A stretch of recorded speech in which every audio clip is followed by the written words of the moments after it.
Welcome to YOUCANIC. Today here in YOUCANIC we have a 2013 Dodge Grand Caravan, and we're going to show you how to replace the brakes. This is just an example of how to replace them. We are using the same hardware that is on here because these are fresh brakes and that's a fresh rotor. You know, just a little bit of rust on it because it hasn't been driving around for a little bit. But these brakes are basically brand new, and so just show you the example of how you change out these brakes and rotors on the rear of your Dodge Grand Caravan or Chrysler product. If you have the Town Country, it's going to be very much similar. This does not have the electronic parking brake, but it does have disc brakes that have a locking mechanism in here for your emergency brake, or not emergency brake, for the parking brake is what they call it. So the parking brake is actuated by a cable, and when you press the foot button inside the cabin, close to your left foot, and that will press this forward, this little armature here, press it forward, and it'll lock the brakes on via this brake caliper. But as your brakes wear and it gets closer and closer, it actually won't go back any further. It has a point where there's little gear in there that essentially keeps it closing and closing, and it won't go back. And so you'll need just a simple special tool that you can get from your local auto parts store. You can rent it / you buy it and then you return it, and they call that the rental program. Or you can go to the Harbor Cheap and be able to buy one that does it. I mean, there are a couple different things on the market. I'll show you the one that I like, the capabilities of what it can do. All right, so to start with, of course, we would have raised up the vehicle. We would have removed the supported on jack stands. Then we remove the tire, and we get access to the caliper unit in itself. So to separate the caliper from the carrier, we have two size 13mm bolts. To separate the carrier from the whole assembly here, that is 18mm bolts. So let's remove this carrier, and that is the size 13mm bolts that hold the carrier to the caliper. Now, I want to make sure we're going the right way to loosen the counterclockwise.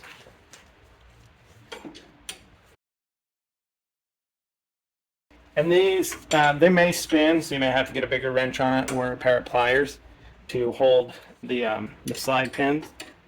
But sometimes, depending on the resistance that's already there, you're able to just get them to come undone.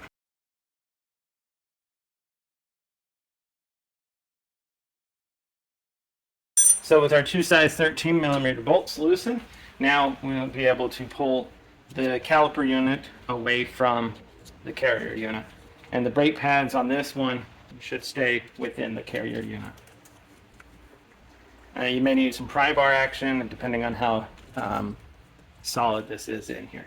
Of course, you want to also make sure that your parking brake is released also.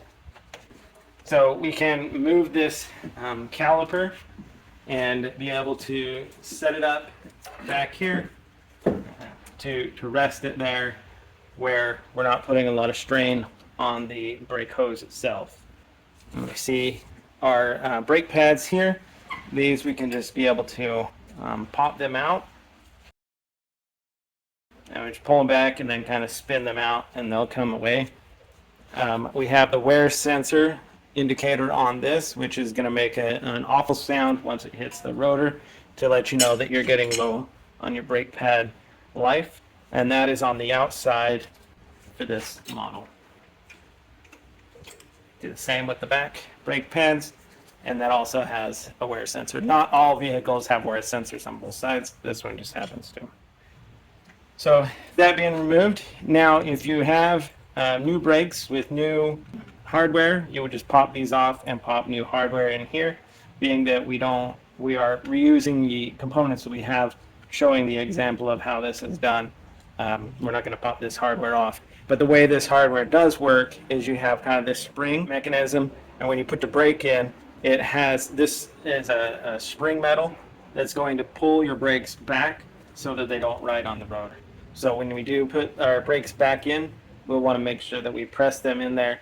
But beyond this, there's a little tab there. We want to have this little backing tab. We want to have that like if our brake was pressed in like this, we have that little tab on the inside of that tab.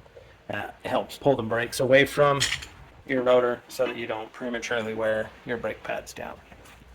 So that being said, you can do this of either way, but we do need to, if we're going to remove the rotor, to replace that rotor, we need to remove this two size 18 millimeter bolts here. And so we'll do that.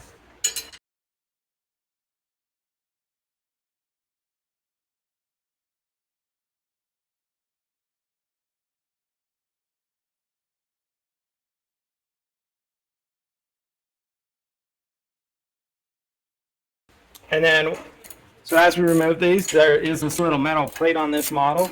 It's like a little protector shield for the bottom of the carrier. And so you'll just want to know which way it is when you remove it so that you can put it back on in the right direction. Because you can kind of flip it over, but then it'll be over here. It won't really be protecting this boot for the thing. And so the way it's mounted is up like this, and this right here catches out on the bottom of the bracket back there, and so it can only sit right there. All right, so with the two bolts removed, now we can go ahead and we would remove this whole carrier unit, and then we can set that aside. Now your rotor can generally, it could be fairly rusty on here, so a good tap with your mallet and that would be able to knock that off, and then clean up this rust and corrosion a little bit, and then be able to put your new rotor on in place. This is just an example because this is a fresh rotor. It's nice and smooth, and they're fresh enough, and the brake pads are new. One other thing, you're going to want to make sure that you lube up your slide pins here, or glide pins, and so just being able to separate them from the housing there, clean off your old grease and apply some fresh.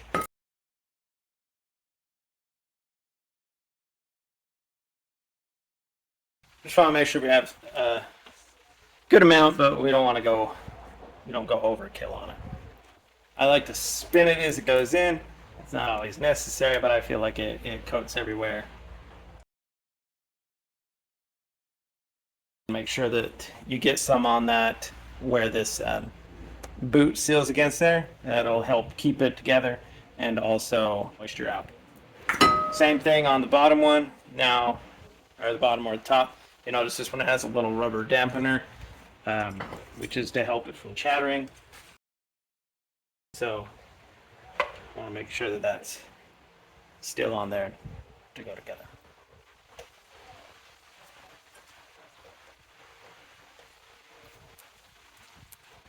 And sometimes those little rubber dampeners can swell up, so you would probably have to buy either a new one or a whole new glide pin to be able to replace that, because you might not be able to get this back in there.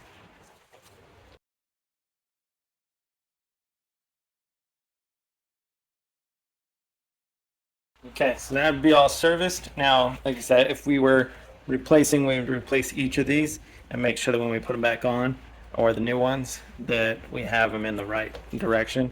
And these are the little tabs here that we want to have the brakes on this inside of them. And they're the spring tabs that help back the brakes back.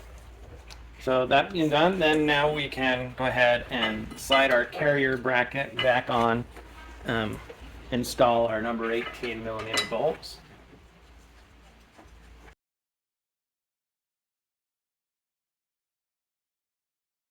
And then noting the bracket, we're going to put this on to help protect our boot down here. If this bracket is not there, or you fail to put it back on, everything is still going to function. It just is an extra little layer of protection.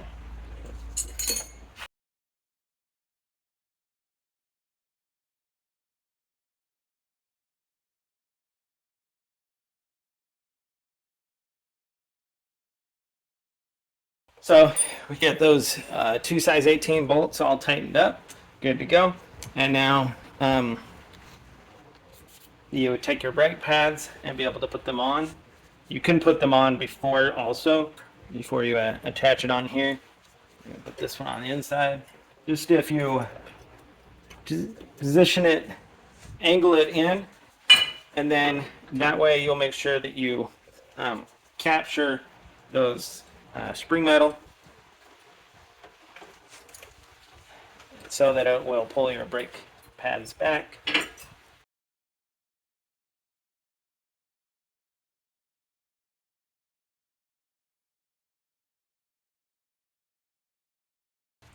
Well, that wasn't working because I had this the wrong way, but now it should work better. There we go. So like that. Now you'll notice this has a little dot here, has the same corresponding dot on the one on the back, and that is important because when I show you how to retract the caliper on this model or models like this, we want to make sure that we essentially line that dot up with the caliper when we put it back on.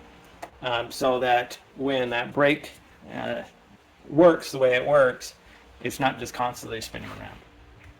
So we've gotten to this now, fresh brakes, fresh rotor, and your brakes worn down. We need to be able to retrieve the caliper and be able to back that unit off. So the way this works is you'll need a tool similar to something to this. They have other ones that you can attach to just an extension. I like this one. Or this design because we have the pressure point here to attach to the inside of the caliper unit, and then as we rotate this, it also will apply some pressure as we spin the unit back.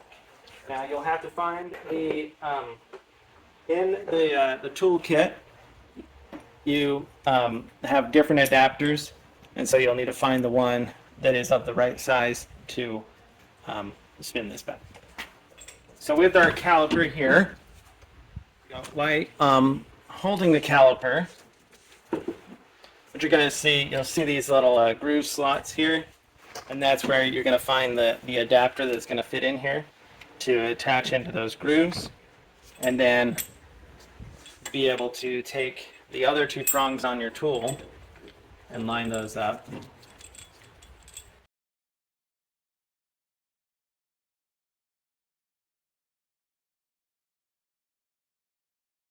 So once you get that all lined up, then of course we want to tighten this. You can even tighten it a little bit with the wrench. This model is a 22mm wrench to be able to tighten this plate. But no matter how tight you tighten here, it will not push that caliper back because it needs to be rotated.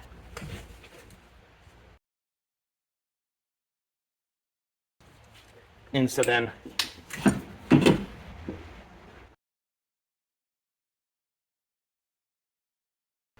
so this is a right-hand rotation, and so you're going to spin it right, and as you spin it right, what you're going to see is this caliper. It's also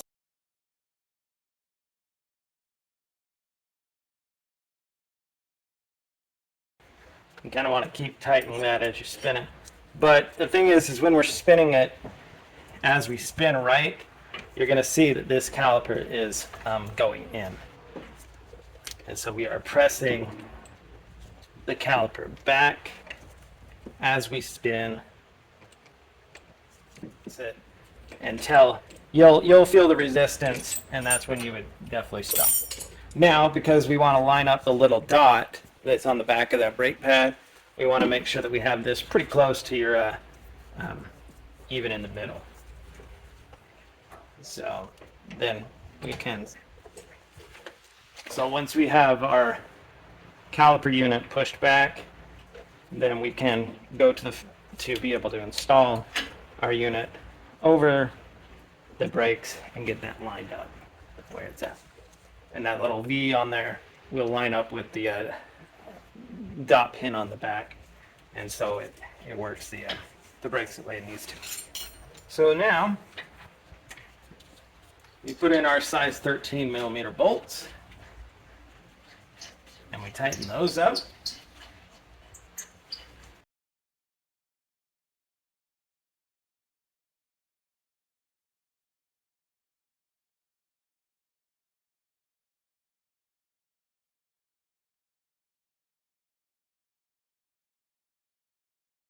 All right, so we have our size 13 millimeter bolts tightened in there. Caliper turned back. Now you can manually actuate this, which is your parking brake.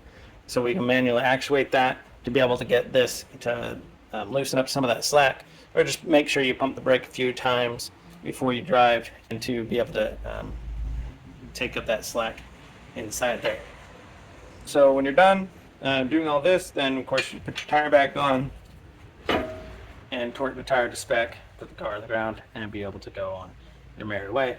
And that would be how you would brake or change your rear brakes and rotors, as an example, on your 2013 Dodge Chrysler product, the manual parking brake.